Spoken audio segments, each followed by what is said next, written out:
live at 5 or 6. It's offer review. And why is this a thing? Oh my God. I believe this is East Coast reset times. Marvel Strike Force Live. It's kind of annoying. My understanding, some people told me there's a couple things missing on this. Why is it this way, Scopely? Again, recap from yesterday. There's an event. Claim Cosmic Crucible credits for on Monday for cold storage. You can do that now. Power cores. You want to claim power cores, but you don't want to spend them until Wednesday. Same thing with gold. And we're going to talk about that.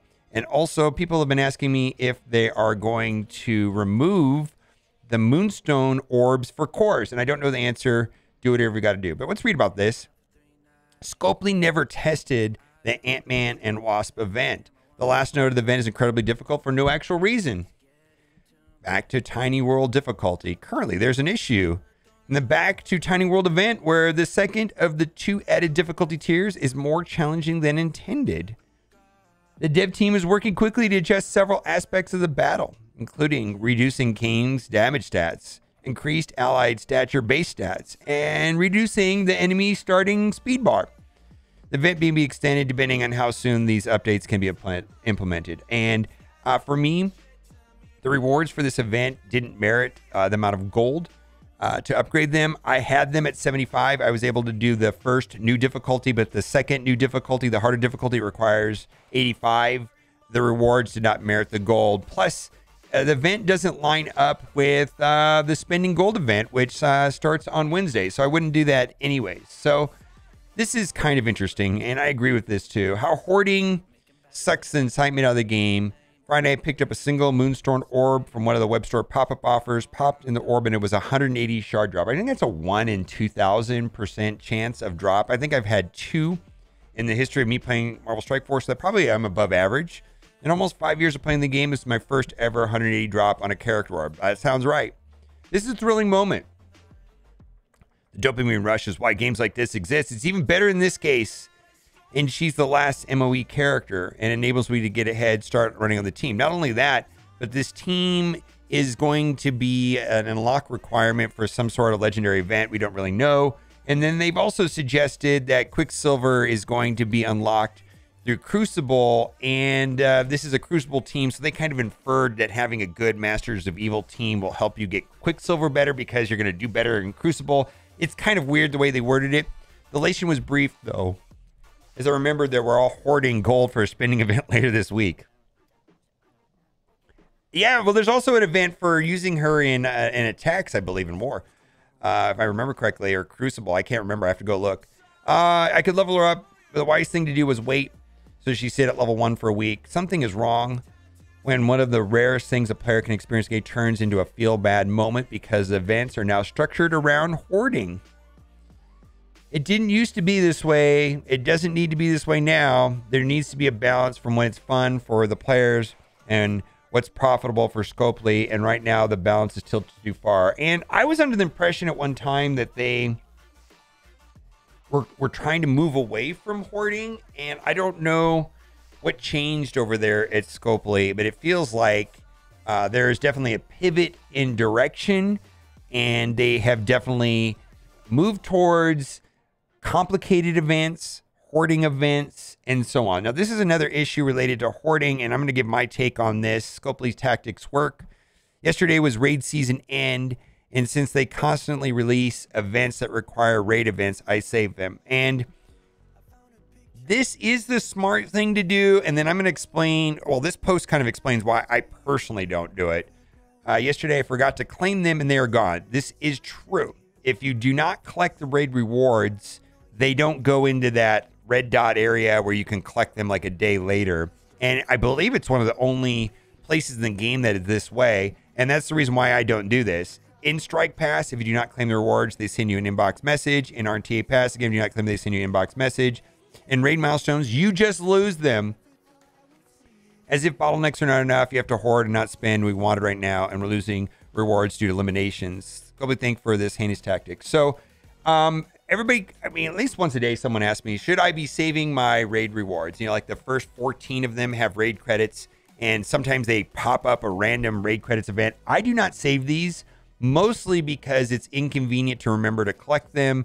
There's no data mine or announced blog post event that there's going to be a raid credit event at any time. And I hate red dots. And the other thing too is I don't typically stream on Saturdays, and this event expires on a Sunday, and I know I would miss it. So do what you got to do. If you are super technical and you can do things like this and maybe set a timer to remind yourself to collect it on the Saturday before the 2-week period ends, fine. But for me, I just collect it unless I know there's an announced event or a data mine suggesting an event. I can't be bothered. The hoarding and the micromanagement of hoarding and this hoard mentality in this game, and on top of that, inbox claim all button, like you accidentally claim all and then you lose all this. Why is this a feature in this game? Why is the most optimal way of the game to do stuff? And so there's another issue that happened, and I just want to talk about that. And this comes back to hoarding. So the most optimal way to play this recent event, which was earn power cores, there was to buy an offer in the web store, save it in your inbox, and then when the earn power core event started, which was just a day or two ago, then you collect the mail. But the problem is that there were 2 Agent Venom orbs in there, and they removed the Agent Venom orbs from the game. They're still showing up in the inventory, but you have no way of opening them. Why is this a thing? You can't even use the Google Play to do this or the iTunes. You have to use the web store, and then you save the offer in your inbox until the Earn Power Core event starts. But then you have this problem. Anyways, many people told me that if you message customer support, they will fix it. They will open it for you. Now, I just want to also point out that they're going to, if you do this and you go through support and you have them open the orbs for you, you're going to get a very weird inbox notification that will show you a message of all the total possible rewards you can get from this orb. So, for example, you open up these 2 Agent Venom orbs and your inbox will show that 360 Agent Venom shards. You do not get 360 Agent Venom shards. In fact, if you see a screenshot of that, the person did not get that. It is showing exactly what it says here, and I don't know why they do it this way. The items that will be shown in the message are the total of all the possible rewards that you could have gotten from the orb, but that's not what you get. I know this happened once before with customer support where somebody said, hey, it's my birthday, can you send me something? And they sent them a premium orb, but the inbox message showed all the possible rewards. And it looked like they got 180 character shards of every character in the game. But no, they got like 15.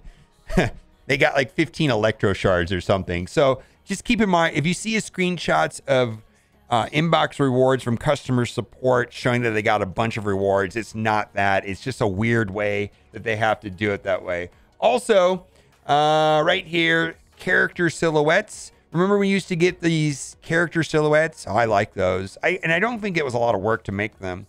A lot less work than a video. I mean, I think that can be done in an afternoon with Photoshop. You can guess the characters coming. Actually, I really enjoyed that. Wish it would come back.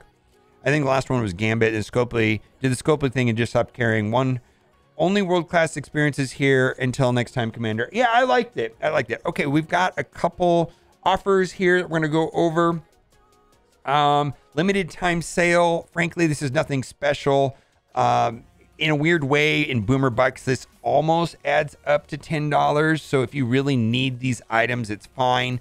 Right now, there's an event for earning power cores and opening gold orbs. And then you could spend the power cores, I believe, on Thursday, and you could spend the gold. No, I can't even remember. Spend the power cores on Wednesday and spend the gold on Wednesday to get optimal usage of this offer. This is for what the Rogue Saga that's running right now. If you want to get through, I believe, node 5 and 10, $50 for 200 of each character shard. So if you want to catch up and move forward with the Horsemen, and then this is really not worth it. But if you don't have these characters and you just want to do it, I mean, there is about $6 worth of orbs right here. And so it's if you need these character shards, this is actually pretty good value. But I would be careful on how much you upgrade these characters. I would not be spending a needless amount of gold or resources on these characters to get them up and running. That's just my suggestion. They're not good. They're on my bench. They only get used for blitz. All right, let me know what you think in the comment section. And as always, bye for now. Thanks for watching. Keep on gaming. Later, nerds.